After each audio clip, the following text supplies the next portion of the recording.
Ja dhe kulaçin tradicional të fundvitit e kemi gati, është pjekur ashtu siç duhet, edhe është gati për të bërë përshesh. Për përgatitjen e kulaçit të fundvitit, na duhet 1 kg miell, 1 gotë me kos, 100 ml vaj, na duhet pak sheqer, 1 baking powder, ose në vend të saj nëse nuk e keni 1 lugë sot buke, 400 ml ujë edhe pak krip. Në një tas do hedhim miellin, hapim një grop në mes, shtojmë baking powder dhe përzihem mirë në mënyrë që i gjithë mielli ta marrë sodën. Ju thash nëse nuk e keni këtë, mund t'i hidhni sodë buke. Pasi e kemi përzier mirë, do hedhim pak fare sheqer. Kjo ndihmon që t'jetë më e shkrifët. Do t'i shtojmë pak krip.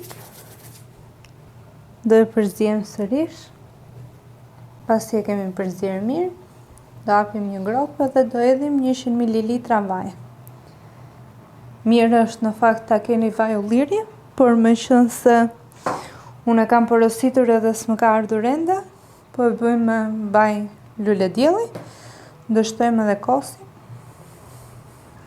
E do fillojmë që të zëm kulaçin. Do shtojmë pak ujë.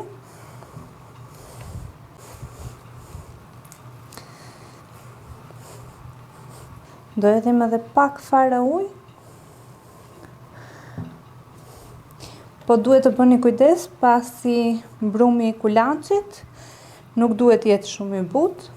Edhe i gjithë sekreti është te punimi sa më i mirë. Pasi e kemi zënë brumin, do ta hedhim për të punuar në jastragaç. Hedhim pak miell në jastragaç. Kam filluar edhe mua më vjen për të qeshur kur përmend jastragaçin, pasi më kanë vendosur pseudonimin jastragaç. Dhe tani do vazhdojmë që ta punojmë sa më mirë të jetë e mundur.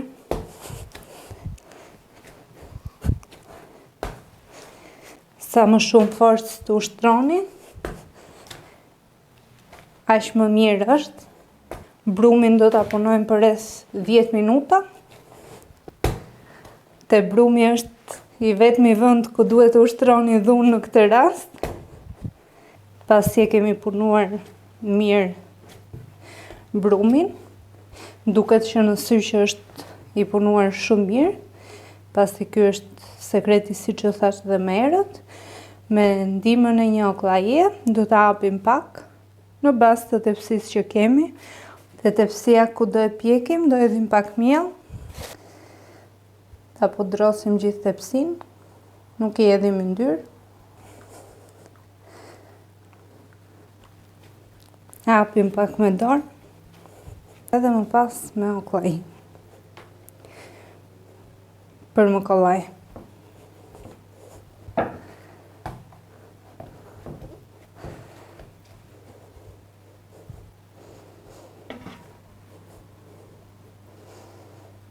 Kaq që kemi gati, sa i ngisht, do ta marrim dhe do ta hedhim në tepsi. Dhe me ndihmën e një piruni, do fillojmë që ta çpojmë. Unë e bëj një herë kështu anash. Kjo bëhet në mënyrë që të kulloj sa më mirë dhe mos të na ngelet brumi i pakulluar.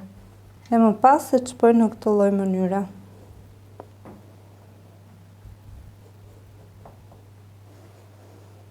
Pasi e kemi përfunduar në këtë lloj mënyre, do ta lëmë për 10 minuta që të vi pak brumi, edhe më pas do ta fusim që të piqet.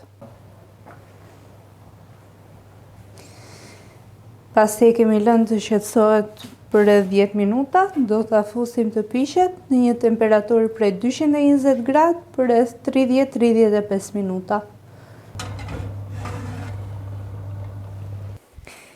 Ja dhe kulaçin e kemi gati, është pjekur ashtu siç duhet, ka kulluar, ka marrë këtë ngjyrën e bukur të pjekur. Edhe tashmë do ta presim edhe do ta bëjmë gati për të vazhduar më pas edhe me recetën e përsheshit me pul, qëllimi i të cilës bëhet edhe kulaçi.